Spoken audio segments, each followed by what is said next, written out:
தமிழ் சுருக்கெழுத்து இளநிலை தேர்வில் 100% தேர்ச்சி பெற தனிக்குறிச் சொற்கள், சுருக்கங்கள், வினைச் சுருக்கங்கள், வெட்டும் முறைகள் மற்றும் சிறப்பு சுருக்கங்கள் ஆகியவற்றை பலமுறை எழுதி பயிற்சி செய்திட வேண்டும். நவம்பர் 1976. தனிக்குறிச் சொற்கள், சுருக்கங்கள், வினைச் சுருக்கங்கள். செய்வதற்கான, பல, அவ்வாறு, இதை, செய்து, என்பது, நமது, பொறுத்தவரையில், விவசாயத்தை, ஆனால், அடிப்படை, எந்தவித, ஏற்படாமல், ஏற்பட்டு, என்று, இப்போது, நடவடிக்கை, அந்த, இல்லாமல், ஆண்டு, விவசாயிகளுக்கு, பற்றாக்குறை, எச்சரிக்க, தொழில்களை, அதற்கு, வேண்டிய, இருந்ததை, தொழிலாளர்களுக்கும், மக்களுக்கும், எந்த, தொழிலையாவது, ஏற்பட்டிருக்கின்றன. இதற்கெல்லாம், ஏற்பட வேண்டும்.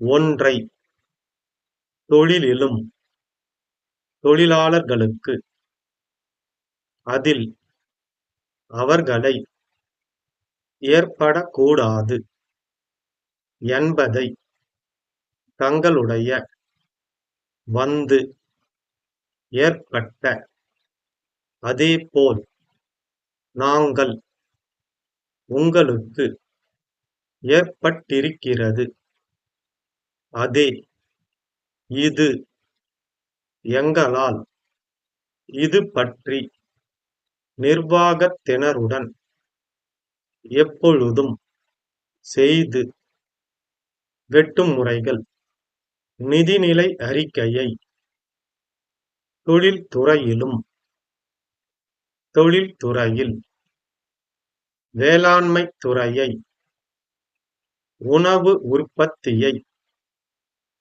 மாநில அரசுகளையும், மத்திய அரசையும், சிறப்புச் சுருக்கங்கள். மகிழ்ச்சி அடைகிறேன். நிதி ஆணைக்குழு, வேண்டுமென்று, சட்டமன்றத்திலும், எல்லா, அரசும், கொள்ள வேண்டும், கொண்டிருக்கிறோம், பயப்படுகிறேன், விரும்புகிறேன், தேசியமயமாக்குவதில், தேசியமயமாக்குவது, செய்யவில்லை, தேசியமயமாக்குவதற்கு, வேலை நிறுத்தங்கள், அதிகமாகியிருக்கிறது,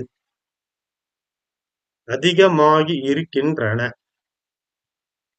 நாட்டுடைமையாக்கப்பட்ட, சேர்த்துக் கொள்ள வேண்டும், உணர வேண்டும், அண்ணா சாலையில் உள்ள, கூட்டமைப்பிடமிருந்து, தெருவில் உள்ள, அன்புடையீர், வருத்தப்படுகிறோம், காரணத்தால்தான், முடியாததாகிவிட்டது, தெரிவித்துக் கொள்கிறோம், அனுப்பி வைக்க, கோருகிறோம், தங்கள் உண்மையுள்ள, 15 seconds.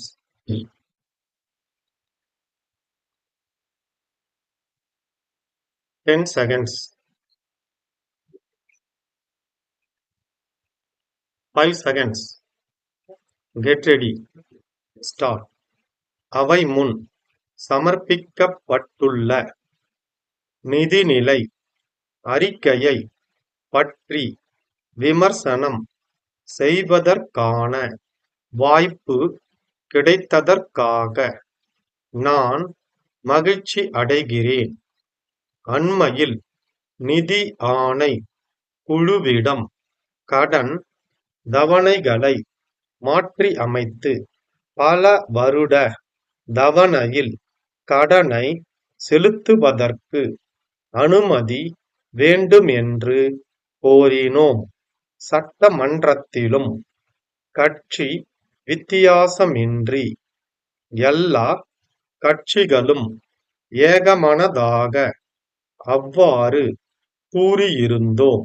இதை நிதி ஆணை குழு பரிந்துரை செய்து மத்திய அரசும் ஏற்றுக்கொண்டது என்பது பற்றி மகிழ்ச்சி அடைகிறேன். நமது மாநிலத்தை பொறுத்தவரையில் நாம் பெரும்பாலும் விவசாயத்தை நம்பி வாழ்கிறோம். சில வருடங்களாகத்தான் தொழில் துறையிலும் முன்னேறி வர ஆரம்பித்திருக்கிறோம். அனைத்திந்தியாவில் தொழில் துறையில் நமது மாநிலம் 3வது இடத்தை வகிக்கிறதென்று சொல்லப்படுகிறது. ஆனால் மிக அடிப்படை தொழிலான வேளாண்மையில் எந்தவித குறையும் ஏற்படாமல் கவனித்து கொள்ள வேண்டும். அண்மையில் ஏற்பட்டு வரும் குறைகள் நமது வேளாண்மை துறையை பாதித்து விடுமோ என்று பயப்படுகிறேன். இப்போது உணவு உற்பத்தியை பொறுத்தவரையில் நாம் உபரி மாநிலமாக ஆகிக் கொண்டிருக்கிறோம். இப்போது எடுத்திருக்கும் நடவடிக்கை அந்த உபரியை இல்லாமல் ஆக்கிவிடுமோ என்று பயப்படுகிறேன். கடந்த ஆண்டு விவசாயிகளுக்கு உரமும் பூச்சிக்கொல்லி மருந்தும் கிடைக்கவில்லை. இந்த நிலைமை நீடித்தால் நம் மாநிலம் 2 ஆண்டுகளில் பற்றாக்குறை மாநிலமாக மாறிவிடும் என்று எச்சரிக்க விரும்புகிறேன். சிறிது காலமாக தொழில்களை தேசியமயமாக்குவதில் இதர மாநில அரசுகளையும் மத்திய அரசையும் விட நமது மாநிலம் முதலில் நிற்கிறது. தேசியமயமாக்குவது நல்லதுதான். ஆனால் அதற்கு வேண்டிய பாதுகாப்புகளை நாம் செய்யவில்லை. தேசியமயமாக்குவதற்கு முன்னால் இருந்ததை விட அதற்கு பிறகு தொழிலாளர்களுக்கும் மக்களுக்கும் நன்மை அதிகம் என்று எந்த ஒரு தொழிலையாவது சுட்டிக்காட்ட முடிகிறதா? முன்பு இருந்ததை விட இப்போது வேலை நிறுத்தங்கள் அதிகமாகியிருக்கின்றன. பொருள் திருட்டு போவது அதிகமாகி இருக்கிறது. இந்த மாதிரி குறைகள் ஏற்பட்டிருக்கின்றன. இதற்கெல்லாம் பாதுகாப்பு ஏற்பட வேண்டும். என் சிறிய யோசனை ஒன்றை சொல்கிறேன். நாட்டுடைமையாக்கப்பட்ட எந்த தொழிலிலும் தொழிலாளர்களுக்கு நிர்வாகத்தில் பங்கு கொடுத்து அதில் அவர்களை சேர்த்துக் கொள்ள வேண்டும். எக்காரணத்தை முன்னிட்டும் வேலை நிறுத்தங்கள் ஏற்படக்கூடாது என்பதை நாம் அனைவரும் உணர வேண்டும். சென்னை 15 அண்ணா சாலையில் உள்ள கணேசன் கூட்டமைப்பிடமிருந்து திருச்சி 10 ஆண்டாள் தெருவில் உள்ள திரு கோ. பார்த்தசாரதிக்கு அன்புடையீர், தங்களுடைய கடிதம் கிடைத்தது. தாங்கள் கேட்டிருந்த சாமான்கள் வந்து சேருவதில் ஏற்பட்ட கால தாமதத்திற்காக வருந்துகிறோம். அதேபோல் சாமான்கள் சேதமடைந்துள்ளது குறித்தும் நாங்கள் வருத்தப்படுகிறோம். நாங்கள் குறித்த காலத்தில் சாமான்களை அனுப்பியும் அவை போக்குவரத்து காரணத்தால் உங்களுக்கு வந்து சேருவதில் காலதாமதம் ஏற்பட்டிருக்கிறது. அதே மாதிரி சரக்கு சேதமடைந்ததும் போக்குவரத்து காரணத்தால்தான். இது எங்களால் தவிர்க்க முடியாததாகிவிட்டது.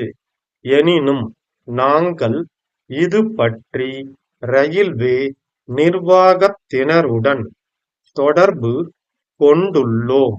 நாங்கள் எப்பொழுதும் போல தொடர்ந்து நேர்மையான, திறமையான சேவை செய்து வருவோம் என்று உங்களுக்கு தெரிவித்துக் கொள்கிறோம். சேதமடைந்த சரக்குகளை திருப்பி அனுப்பி வைக்க கோருகிறோம். தங்கள் உண்மையுள்ள ஸ்டாப்